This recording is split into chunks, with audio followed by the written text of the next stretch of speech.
NSAৰ নিচিনা এখন আইনক অসমৰ মৰমৰ শিল্পীগৰাকীৰ ছবি আঁকিলে লগাই দিম বুলি কোৱাটো কেনেধৰণৰ মন্তব্য? নিৰাপত্তা ভাৰতৰ নিৰাপত্তাৰ শপত লৈ অসমৰ মুখ্যমন্ত্ৰীগৰাকীয়ে নিষিদ্ধ ঘোষিত সংগঠন আলফা নেতা পৰেশ বৰুৱাৰ ফটো অংকন কৰিবলৈ নতুন প্ৰজন্মক প্ৰৰোচিত কৰিছে। গতিকে হিমন্ত বিশ্ব শৰ্মাৰ বিৰুদ্ধে এতিয়াই আইনী ব্যৱস্থা হ'ব লাগে আৰু তেওঁৰ বিৰুদ্ধে তেওঁক গ্ৰেপ্তাৰ কৰিব লাগে। তেওঁ সেই সংবাদমেল যদি কিছু কথা কৈছিল, আপোনালোকে বিগত সময়তে দেখিছে অসমৰ প্ৰাণৰ শিল্পী জুবিন গাৰ্গৰ ফটো অসমলৈ জাপানৰ প্ৰধানমন্ত্ৰী অহাৰ বাবে চৰকাৰ প্ৰশাসনে মচি পেলাইছিল আৰু তাৰ পাছতে চিত্ৰশিল্পী মাৰ্চেল বৰুৱাই সেই ছবি পুনৰ অংকন কৰিছিল।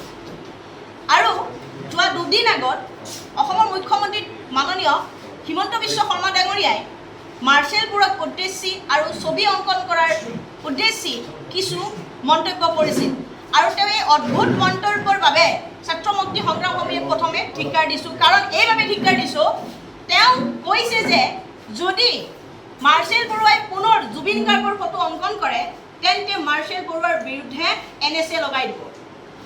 অসমৰ মুখ্যমন্ত্ৰীগৰাকীয়ে NSAখনৰ নিজৰ পৈতৃক সম্পত্তি বুলি ভাবিছে নেকি? প্ৰথম প্ৰশ্ন ছাত্ৰ মুক্তিৰ।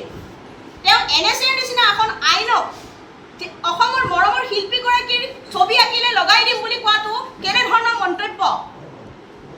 ভাৰতীয় সংবিধানে প্ৰতিজন নাগৰিককে সমান অধিকাৰ দিছে, ইকুৱেলিটি বিফৰ ল, ইকুৱেল প্ৰটেকশ্যন অফ ল।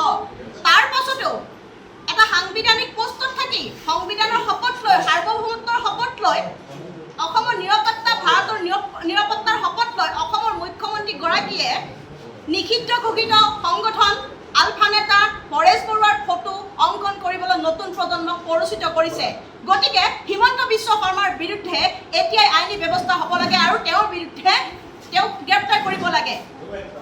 আচলতে আপোনালোকে জানে যে অসমত যদি নিষিদ্ধ ঘোষিত আলফাৰ বিৰুদ্ধে এটা কবিতাৰ পংক্তি লিখা হয় তেন্তে ছাত্ৰীক গ্ৰেপ্তাৰ কৰা হয়, কিন্তু এটা সাংবিধানিক পষ্টত থাকি অসমৰ মুখ্যমন্ত্ৰী ডাঙৰীয়াই অসমৰ নতুন প্ৰজন্মক সেই সন্ত্ৰাসবাদী সংগঠনটোৰ নেতাৰ ছবি আঁকিবলৈ কৈ নতুন প্ৰজন্মক প্ৰৰোচিত কৰিছে। গতিকে আৰক্ষীয়ে এতিয়ালৈকে চৌমুটো ব্যৱস্থা গ্ৰহণ কৰিব লাগিছে। গতিকে আৰক্ষীয়ে চৌমুটো ব্যৱস্থা গ্ৰহণ কৰি মুখ্যমন্ত্ৰীজনক গ্ৰেপ্তাৰ কৰক। কাৰণ আলফাৰ ক্ষেত্ৰত অসমৰ মানুহৰ আৱেগ অনুভূতি থাকিব পাৰে, কোনো মানুহে ভালো পাব পাৰে, বেয়া পাব পাৰে, সেইটো এটা পৃথক বিষয়। কিন্তু ভাৰতীয় আইনী ব্যৱস্থাই যিটো সংগঠনক নিষিদ্ধ ঘোষিত কৰিছে সেই সংগঠনটোৰ নেতাৰ ছবি আঁকিবলৈ কৈছে এজন সাংবিধানিক পদবীত থকা এজন মুখ্যমন্ত্ৰীয়ে। ইয়াতকৈ আৰু দুৰ্ভাগ্যজনক বিষয় হ'ব নোৱাৰে। গতিকে ছাত্ৰ মুক্তি সংগ্ৰাম সমিতিয়ে দাবী উত্থাপন কৰিছে যে অসমৰ মুখ্যমন্ত্ৰী মাননীয় হিমন্ত বিশ্ব শৰ্মাৰ বিৰুদ্ধে NSA লগাই তেখেতক গ্ৰেপ্তাৰ কৰিব লাগে।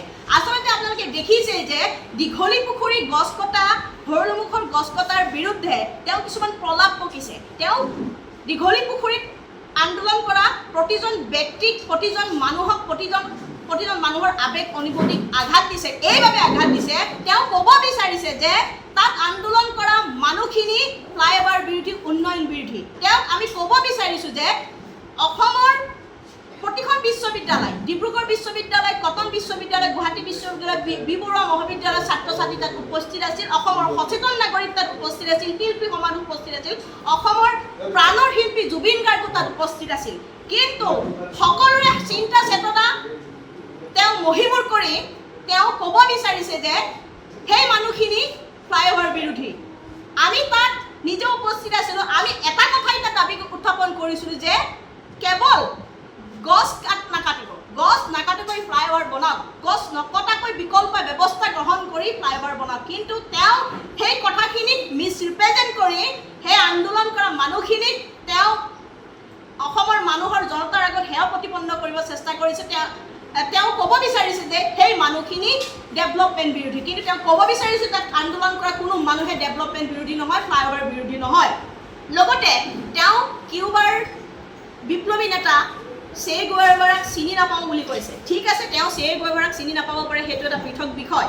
কিন্তু চিত্ৰশিল্পী মাৰ্চেল বৰুৱাই গণেশগুৰিত চেগুৱেভাৰৰ ফটো অংকন কৰা আছিল অংকন কৰিছিল অসমৰ প্ৰাণৰ শিল্পী জুবিন গাৰ্গৰ আৰু জুবিন গাৰ্গৰ ফটো এতিয়া অংকন কৰিলে NSA লগাই দিয়াৰ ধমকি দিছে অসমৰ মুখ্যমন্ত্ৰী ডাঙৰীয়াই অসমৰ প্ৰাণৰ শিল্পীগৰাকীক ভয় কৰে নেকি জুবিন গাৰ্গক বেয়া পায় নেকি জুবিন গাৰ্গৰ আদৰ্শক ভয় কৰে নেকি ডক্টৰ হিমন্ত বিশ্ব শৰ্মা আমাৰ প্ৰশ্ন ছাত্ৰ মুক্তিয়ে প্ৰশ্ন কৰিব বিচাৰিছো মৰমৰ শিল্পী জুবিন গাৰ্গলৈ অসমৰ মুখ্যমন্ত্ৰী ডাঙৰীয়াই ভয় কৰে নেকি যে তেওঁ ছবি আঁকিলে আজি তেওঁ NSA লগাই দিম বুলি কৈছে আৰু আটাইতকৈ ডাঙৰ কথা ফ্লাইঅভাৰত তেওঁলোকে এতিয়া ফটো দেখাব পাৰি ফ্লাইঅভাৰত তেওঁলোকে গ্ৰিল লগাই দিছে যাতে ছবি আঁকিব নোৱাৰে জুবিন গাৰ্গৰ ছবি অংকন কৰিব নোৱাৰাকৈ তেওঁলোকে ফ্লাইঅভাৰ খুঁটাবোৰত গ্ৰিল লগাই দিছে এয়া অসমৰ চৰকাৰৰ ভয় হিমন্ত বিশ্ব শৰ্মা ডাঙৰীয়াই জুবিন গাৰ্গলৈ ভয় অসমৰ মৰমৰ শিল্পীজনলৈ ভয় গতিকে আমি এটা কথাই ক'ব বিচাৰিছো যে জুবিন গাৰ্গক অপমান কৰাৰ বাবে হিমন্ত বিশ্ব শৰ্মাই অতি শীঘ্ৰে ৰাজহুৱা ক্ষমা খুজিব লাগে